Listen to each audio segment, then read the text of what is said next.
สุขสบายดีพ่อแม่พี่น้องFC แถบแพงสู้หมองสุบอนสุคนเด้อที่เข้ามารับเบิงรับชมส่องสะโบซาแนวในขณะนี้เนาะพี่น้องเนาะว่าทางฝั่งลาวฝั่งไทยหรือว่าทางต่างประเทศ USA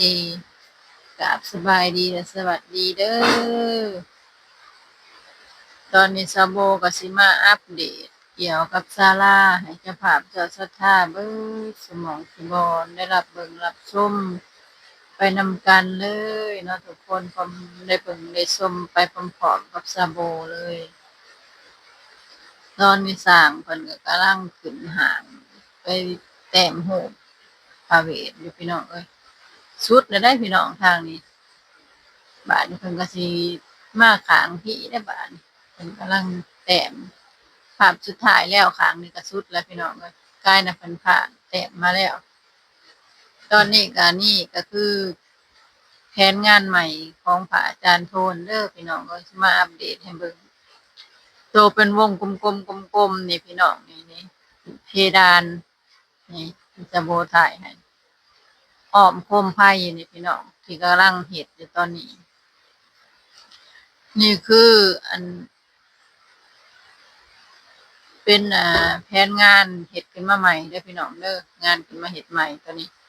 ยังบ่ทันมีเจ้าภาพเจ้าศรัทธาเด้อพี่น้องเด้อเข้ามาเป็นเจ้าภาพเจ้าศรัทธานำพระอาจารย์โทนเด้อพี่น้องเอ้ย หลังจากแต้มรูปพระเวทแล้วเบิดแล้วมันก็ต้องมีรูปทั้งเพดานทั้งเทิงนี้เนาะพี่น้องมันจั่งสิสำเร็จมันจั่งสิงามมันจั่งสิสมบูรณ์ว่าซั่นซะเนาะพี่น้อง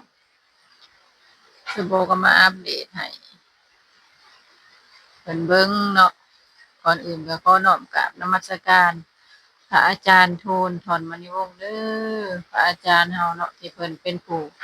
นำพาในการสร้างศาวัดวาอารามพี่น้องเอ้ย สโบก็มาถ่ายให้เนาะเพิ่นก็บอกว่ายังบ่ทันมีเจ้าภาพเด้อแม่ออกโบยไปอัปเดตให้ผู้ใหญ่ใจดีเพิ่นเบิ่งแหน่เทื่อเพิ่นช่วยเหลือเนาะมื้อนี้สโบก็ได้มีเวลาก็ได้มาอัปเดตมาถ่ายทำให้พ่อแม่พี่น้องได้เบิ่งได้ชมนำกันก็ขอเชิญชวนอวนตานเบิดสมองสุบอนพ่อแม่พี่น้องอยู่ใกล้อยู่ไกลมาเป็นเจ้าภาพเจ้าศรัทธานำพระอาจารย์โทนเด้อพี่น้องเอ้ย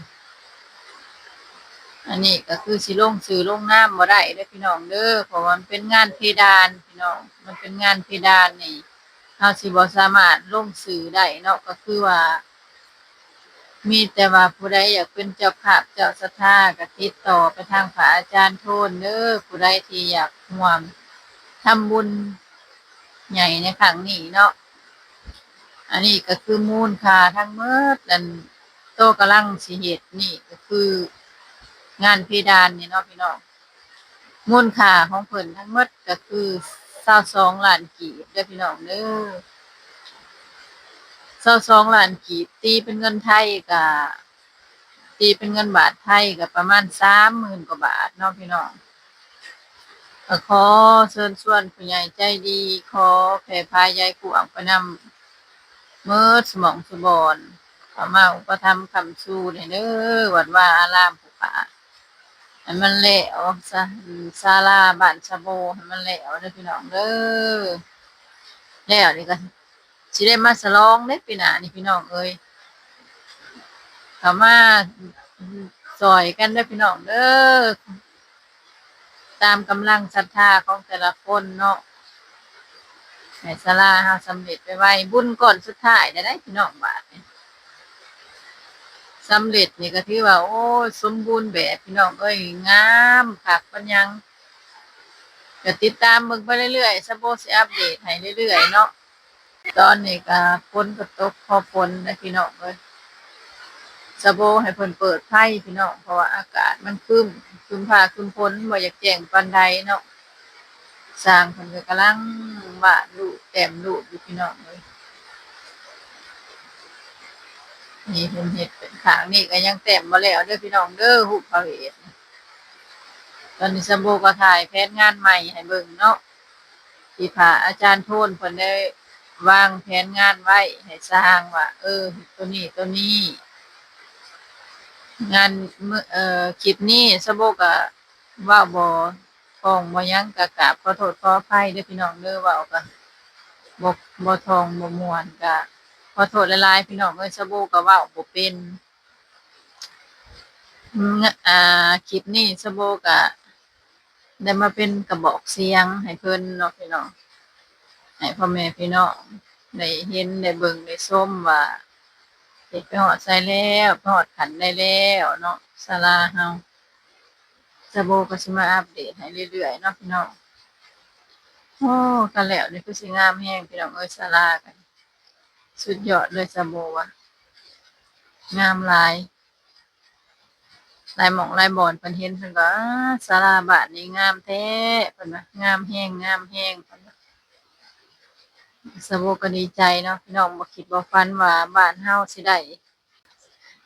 ศาลางามปานนี้เนาะพี่น้องโอ้ยหอประสาทราชวัง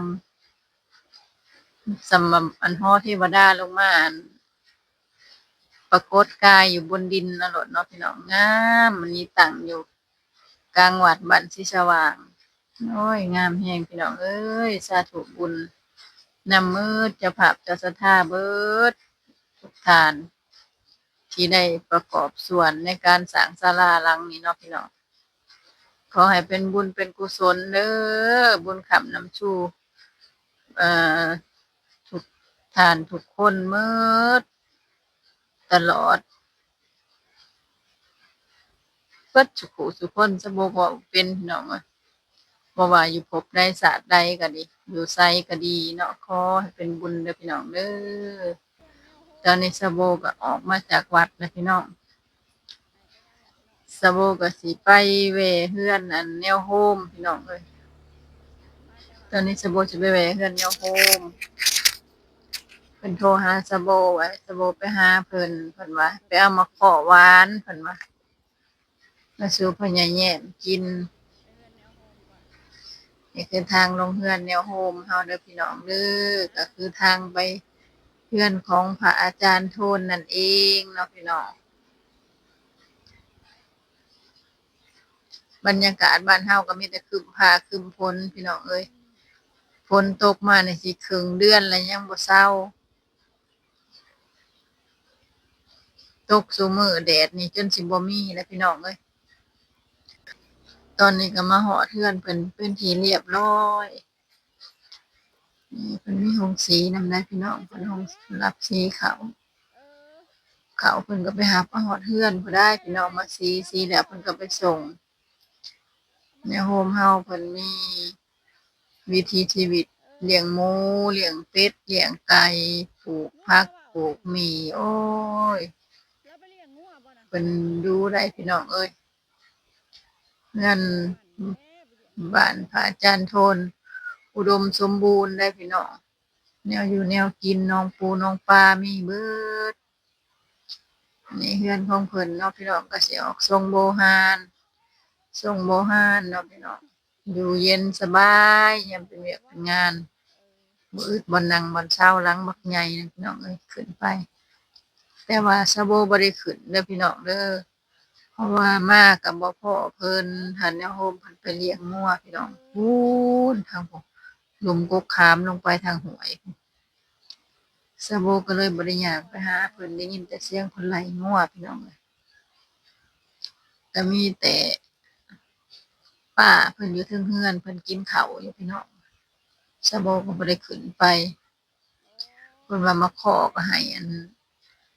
ไอ้โศกเอาไปส่งแล้วเพิ่นว่าสะโบก็เลยบ่ได้ขึ้นก็เลยสิเมื่อแล้วพี่น้องเอ้ยก็ถ่ายให้ได้เบิ่งได้ชมพอหายคิดฮอดเนาะพี่น้องเนาะคลิปนี้สะโบก็สิได้ลาขอจบลงเพียงเท่านี้เด้อพี่น้องเด้อขอบคุณสุหม้องซุบอนที่เข้ามารับเบิ่งรับชมเข้ามาแล้วอย่าลืมกดไลก์กดแชร์เนาะพี่น้องอย่าลืมมาเป็นเจ้าภาพเจ้าศรัทธานำพระอาจารย์โทนเด้อพี่น้องเด้อไปแล้วสบายดีสวัสดีจ้า